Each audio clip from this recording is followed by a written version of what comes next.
ही मोठी बातमी आपण आत्ताच्या क्षणाची पाहतोय। आरक्षण उपवर्गीकरणाच्या निर्णयावरून झालेल्या टीकेला माजी सरन्यायाधीश भूषण गवईंनी सडेतोड उत्तर दिलेलं आहे। प्रियदर्शी तेलंग आपल्याबरोबर वंचितचे नेते जोडले गेले आहेत। प्रियदर्शीजी, एक मोठी बातमी ती म्हणजेच राज्यघटनेला अनुसरूनच उपवर्गीकरणाचा निकाल मी दिलेला आहे। टीका करणाऱ्यांनी एकदा निकाल वाचावा असं भूषण गवईंनी म्हटलंय। भूषण गवई साहेबांनी जो निकाल दिला ते निकाल असल्यामुळे त्याला स्वीकारावा लागेल।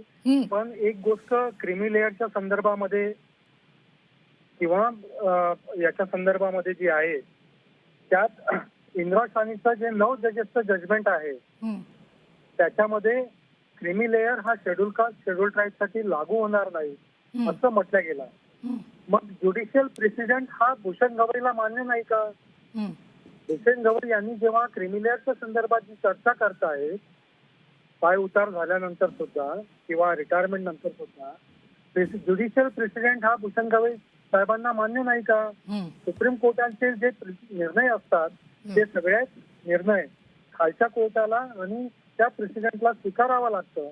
ते प्रेसिडेंटच्या विरोधात जात नाहीत का गवई साहेब? ते याचं उत्तर जरा गवई साहेबांनी द्यावं। पण त्यांनी म्हटलंय ना, बाबासाहेबांनी लिहिलेल्या राज्यघटनेला अनुसरूनच हा निकाल दिलाय। हा, मग जे ज्युडिशियल प्रेसिडेंट आहेत ते राज्यघटनेच्या विरोधातले आहेत का? इंदिरा शाहीचं जजमेंट हे ज्युडिशियल प्रेसिडेंट जे आहेत जे मांडलेलं ते राज्यघटनेच्या विरोधातलं आहे का ते त्यांनी सांगावं। निश्चित, खूप खूप धन्यवाद। वंचित बहुजन आघाडीचे भूषण गवई साहेब जे भूषण गवई साहेब बोलतायत त्याला काही डेटाचा आधार आहे का? त्याला काही लॉजिक आहे का? वर्ग अ वर्ग ब ए बी सी डी कॅटेगरीमध्ये जे काही आतापर्यंतचं इम्प्लिमेंटेशन झालं नाही त्याच्यावर कुठला निर्णय भूषण गवई साहेबांनी बोललाय का त्यांच्या निर्णयामध्ये? ते काही घटनेला धरून नाही का इम्प्लिमेंटेशन? किंवा रिझर्वेशन इन प्रमोशनच्या संदर्भामध्ये जे निर्णय झाले आहेत ते डेटाच्या अभावी इनॅडिक्वेट डेटा आहे म्हणून त्याची अंमलबजावणी नाही, याच्या संदर्भामधलं जे ऍक्टिव्हिजम त्यांनी घ्यायला पाहिजे होतं ते घेतलं आहे का? याचं उत्तर गवई साहेबांनी द्यावं।